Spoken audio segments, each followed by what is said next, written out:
Hello friends, welcome to स्टडीकर। मैं हूं आपका दोस्त प्रभाकर। तो आज हम आपके साथ डिस्कस करने वाले हैं 8 अगस्त 2022 से related most important current affairs के क्वेश्चन। दोस्तों, ये जो क्वेश्चन होंगे वो आपके एग्जाम के लिए बहुत ही इंपॉर्टेंट हैं, तो आप इन्हें नोट करते जाइएगा या फिर इसका पीडीएफ डाउनलोड करिएगा हमारे एप्लीकेशन पर। एप्लीकेशन का लिंक डिस्क्रिप्शन बॉक्स में दिया गया है, तो वहाँ से आप एप्लीकेशन डाउनलोड कर सकते हैं या फिर गूगल प्ले स्टोर से भी आप स्टडीकर का जो एप्लीकेशन है वो डाउनलोड कर सकते हैं। आपको वहाँ पर स्टडी मटेरियल और फ्री टेस्ट मिल जाएगा। स्टडी मटेरियल मतलब पीडीएफ वगैरह ये सब मिल जाएंगे, और फ्री टेस्ट मतलब आप जो भी लेक्चर सुन रहे हैं, देख रहे हैं, तो उसका टेस्ट भी आप दे सकते हैं, अपना स्कोर जान सकते हैं कि आप कितने तैयार हैं एग्जाम के लिए। तो दोस्तों, आप एप्लीकेशन को जरूर डाउनलोड करें। अगर आप चैनल पर नए हैं तो चैनल को सब्सक्राइब कर लें, बेल आइकन भी दबा लें, जिससे आपको समय पर सबसे पहले नोटिफिकेशन मिल सकेगा। चलिए फ्रेंड्स, फर्स्ट क्वेश्चन डिस्कस करते हैं, ध्यान से सुनिएगा। हिरोशिमा दिवस विश्व स्तर पर कब मनाया जाता है? तो इसका आंसर होगा 6 अगस्त को। 6 अगस्त को पूरे विश्व में हिरोशिमा दिवस मनाया जाता है। और एक और डेट याद रखिएगा दोस्तों, 9 अगस्त। तो 9 अगस्त को नागासाकी दिवस मनाया जाता है और 6 अगस्त को हिरोशिमा दिवस मनाया जाता है। तो हिरोशिमा और नागासाकी जो है वो जापान के एक शहर हैं, यानी कि जापान के शहर हैं। कौन कौन? हिरोशिमा और नागासाकी। तो दोस्तों, वर्ल्ड हिस्ट्री में इनका बहुत ही बड़ा महत्व है, क्योंकि 1945 में इन दोनों शहरों पर बहुत ही बड़ी आफत आई थी। क्या आफत आई थी? देखिए, अमेरिका ने जापान पर परमाणु हमला किया था, और परमाणु हमला 2 शहरों पर किया था, हिरोशिमा और नागासाकी। तो पहला शहर जो था परमाणु हमले से ग्रस्त था वो था हिरोशिमा। तो 6 अगस्त 1945 को हुआ क्या कि अमेरिका ने द लिटिल बॉय नाम का एक परमाणु बम जो है वो हिरोशिमा पर गिराया। ठीक है। इसके बाद 9 अगस्त 1945 को द फैट मैन नामक जो परमाणु बम था वो कहाँ गिराया? नागासाकी पर गिराया। तो दोस्तों, जो हिरोशिमा दिवस और जो नागासाकी दिवस मनाए जाते हैं, उनका उद्देश्य यही होता है कि परमाणु हमलों के जो प्रभाव हैं उनके प्रति लोगों को जागरूक किया जाए कि इनसे बचा जाए, क्योंकि पूरी मानवता नष्ट हो जाती है। और इन दोनों शहरों की मानवता दोस्तों नष्ट हो गई थी। वहाँ के पेड़ पौधे, घर, ये सब जल गए थे, सब कुछ नहीं बचा था, यानी पूरी तरह से तबाह हो गए थे ये दोनों शहर। तो इन्हीं के प्रभावों से जागरूक करने के लिए ही ये दोनों दिवस मनाए जाते हैं। बात आई है दोस्तों जापान की। तो जापान से रिलेटेड हम क्या चीजें याद रख सकते हैं? जापान की राजधानी टोक्यो है। और दूसरी बात यह है कि जो वहाँ के पूर्व प्रधानमंत्री थे शिंजो आबे, उनकी भी अभी हाल ही में हत्या कर दी गई है। और वर्तमान प्राइम मिनिस्टर कौन है? Fumio Kishida. तो ये दोनों, ये सभी पॉइंट जो है वो आप नोट कर लीजिएगा। अगला प्रश्न है दोस्तों, कॉमनवेल्थ गेम्स से जुड़ा हुआ प्रश्न है, ध्यान से सुनिएगा। राष्ट्रमंडल खेलों यानी कॉमनवेल्थ गेम्स 2022 में महिलाओं के 68 किलोग्राम भार वर्ग में भारतीय पहलवान दिव्या काकरान ने कौन सा मेडल जीता है? तो दोस्तों, भारतीय पहलवान है दिव्या काकरान। तो उन्होंने कौन सा मेडल जीता है? तो याद रखिएगा, दिव्या काकरान ने ब्रॉन्ज मेडल जीता है। कौन सा मेडल जीता है दोस्तों? ब्रॉन्ज मेडल जीता है। भारतीय पहलवान दिव्या काकरान ने कॉमनवेल्थ गेम्स 2022 में, जो कि बर्मिंघम इंग्लैंड में आयोजित किए जा रहे हैं, तो उसमें महिलाओं के 68 किलोग्राम भार वर्ग में ब्रॉन्ज मेडल जीता। कांस्य पदक मैच में उन्होंने टोंगा की खिलाड़ी को हराया। 26 सेकेंड में विक्ट्री बाय फॉल के माध्यम से उनको हराया। दोस्तों, दिव्या काकरान के बारे में हम कुछ बातें जान लेते हैं, ध्यान से सुनिएगा। दिव्या काकरान भारत की एक फ्री स्टाइल पहलवान हैं। दिव्या ने दिल्ली स्टेट चैंपियनशिप में 17 गोल्ड मेडल समेत 60 मेडल जीते हुए हैं और 8 बार भारत केसरी का खिताब अपने नाम किया हुआ है। तो दोस्तों, इनका नाम जरूर याद रखिएगा, किसका? दिव्या काकरान का। दोस्तों, कॉमनवेल्थ गेम्स हो रहे हैं तो हम कुछ और मेडल देख लेते हैं जो कि लेटेस्ट मेडल हैं। देखिए, नीतू गांघास ने कौन सा मेडल जीता है? गोल्ड मेडल जीता है वोमेन्स के 68 किलोग्राम भार वर्ग में। इन्होंने बॉक्सिंग में मेडल जीता हुआ है। कौन सा मेडल दोस्तों? Gold medal. अमित पंगाल, तो इन्होंने बॉक्सिंग में गोल्ड मेडल जीता हुआ है फ्लाई वेट में। और फिर इसके बाद बात करें इल्दौस पाल की। तो इल्दौस पाल ने दोस्तों गोल्ड मेडल जीता हुआ है भारत के लिए ट्रिपल जंप में। और इसके बाद है अब्दुल्ला अबू बकर। तो अब्दुल्ला अबू बकर ने सिल्वर मेडल जीता है किसमें, मेंस ट्रिपल जंप में। ठीक है दोस्तों, तो याद रखिएगा, एक बात आप याद रखिएगा, इल्दौस पाल और अब्दुल्ला अबू बकर, ठीक है, इन दोनों ने ट्रिपल जंप में मेडल जीता हुआ है। और इल्दौस पाल ने गोल्ड मेडल और उसी प्रतियोगिता में अब्दुल्ला अबू बकर ने सिल्वर मेडल जीता हुआ है। तो ये ऐसा पहली बार हुआ है कि भारत के लिए ट्रिपल जंप के लिए 2 मेडल आए हैं, और वो भी कौन कौन से, गोल्ड और सिल्वर। ठीक है, तो ये पॉइंट जो है वो आप नोट कर लीजिएगा। इसके बाद संदीप कुमार ने भी दोस्तों ब्रॉन्ज मेडल जीता हुआ है पुरुषों की 10,000 मीटर रेस वाक में। अन्नू रानी ने ब्रॉन्ज मेडल हासिल किया हुआ है किसमें, जैवलिन थ्रो में। फिर है निकहत जरीन। तो दोस्तों निकहत जरीन ने गोल्ड मेडल जीता हुआ है किसमें, बॉक्सिंग में। सहरात कमाल और जी साथियान, तो दोस्तों इन्होंने टेबल टेनिस में सिल्वर मेडल जीता हुआ है। फिर वुमेन्स हॉकी टीम ने कौन सा मेडल जीता हुआ है दोस्तों, ब्रॉन्ज मेडल जीता हुआ है। तो ये जरूर याद रखिएगा कि जो वुमेन्स हॉकी टीम है कॉमनवेल्थ गेम्स में ब्रॉन्ज मेडल जीत चुकी है। ठीक है, तो ये सभी पॉइंट जो है वो आप नोट कर लीजिएगा। अगला प्रश्न है, किस राज्य में प्रत्येक जिले में एक गांव को संस्कृत भाषी गांव के रूप में डेवलप करने का निर्णय लिया गया है। तो दोस्तों वह स्टेट है उत्तराखंड।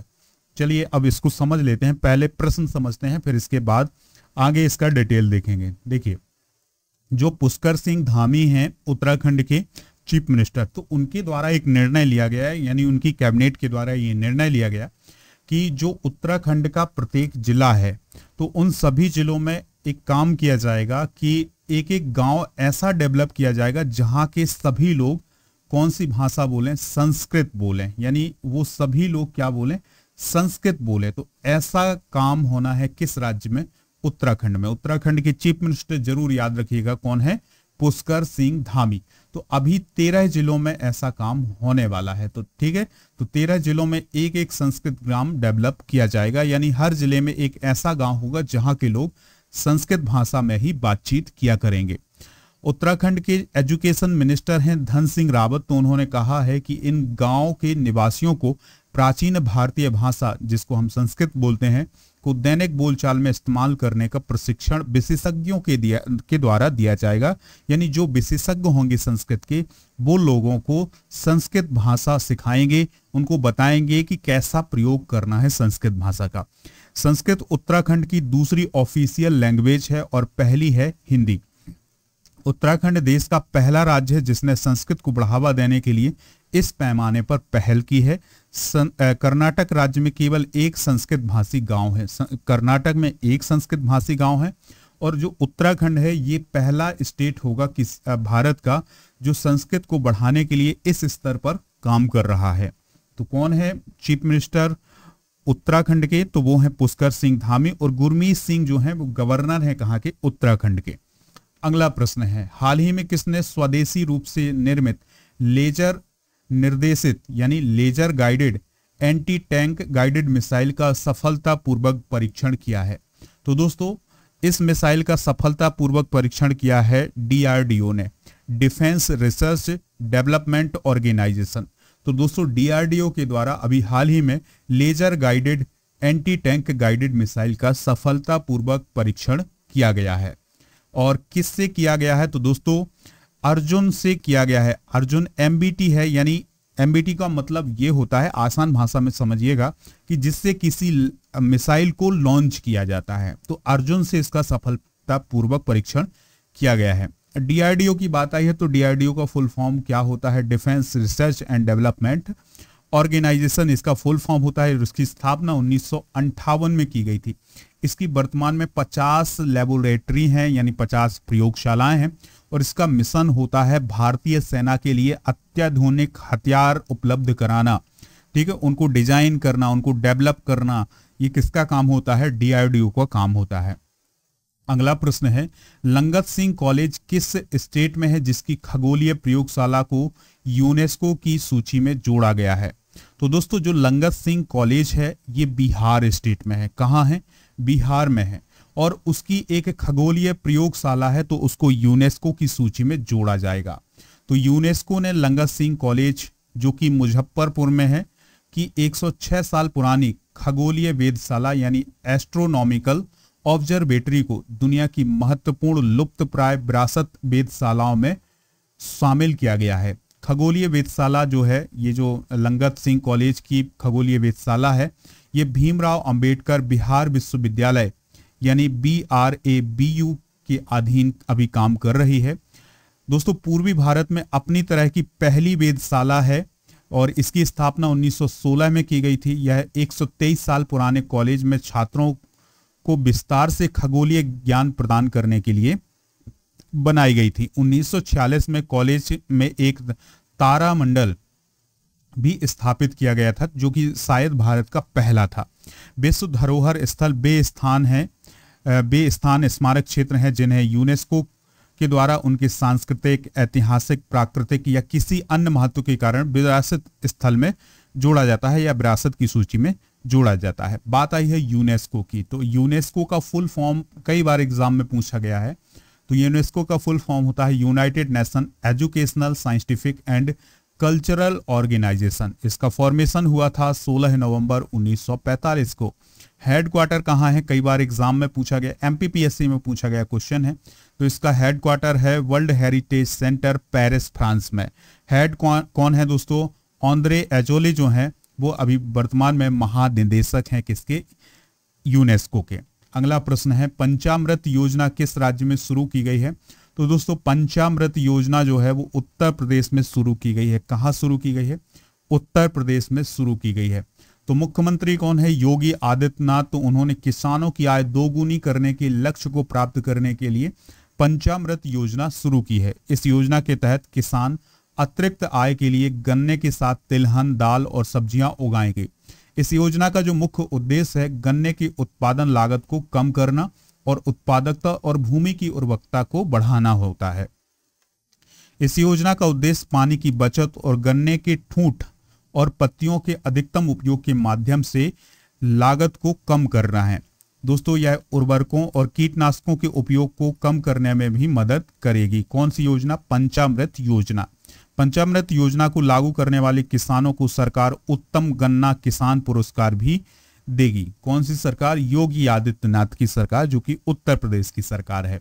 अगला प्रश्न है, किस राज्य या केंद्र शासित प्रदेश में बक्सी स्टेडियम का उद्घाटन किया गया है? तो बक्सी स्टेडियम का उद्घाटन किया गया है जम्मू कश्मीर में। कहाँ किया गया है दोस्तों?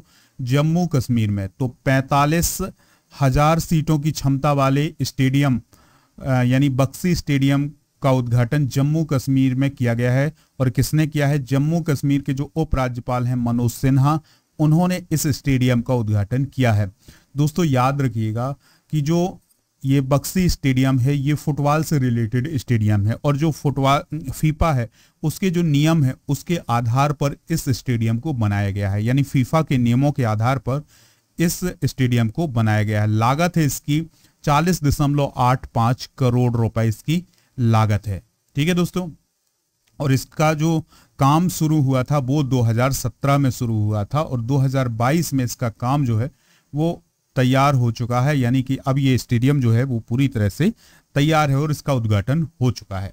नेक्स्ट क्वेश्चन है, राष्ट्रीय हथकरघा दिवस कब मनाया जाता है? तो दोस्तों, राष्ट्रीय हथकरघा दिवस जो है वो हर साल 7 अगस्त को मनाया जाता है।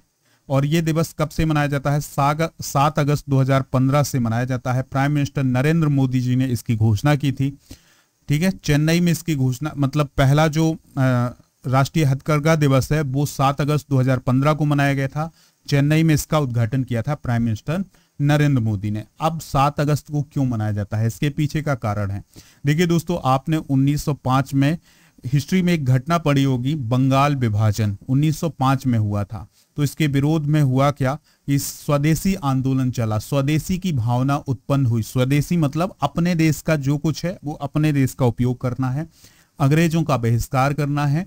तो 7 अगस्त 1905 को स्वदेशी आंदोलन शुरू हुआ था और इसमें जो हथकरघा से जुड़े हुए बुनकर थे उन्होंने हिस्सा लिया था, स्वदेशी वस्त्र बनाने का निर्माण किया था।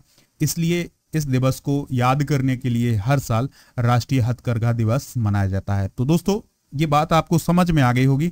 अब आपसे कुछ क्वेश्चन पूछे जा रहे हैं तो उनके आंसर आप कमेंट बॉक्स में जरूर दीजिएगा। फर्स्ट क्वेश्चन है यूनेस्को की स्थापना कब की गई थी, और सेकंड क्वेश्चन है पहला राष्ट्रीय हथकरघा दिवस कब मनाया गया था। तो इन दोनों प्रश्नों के आंसर आप कमेंट बॉक्स में जरूर दीजिएगा।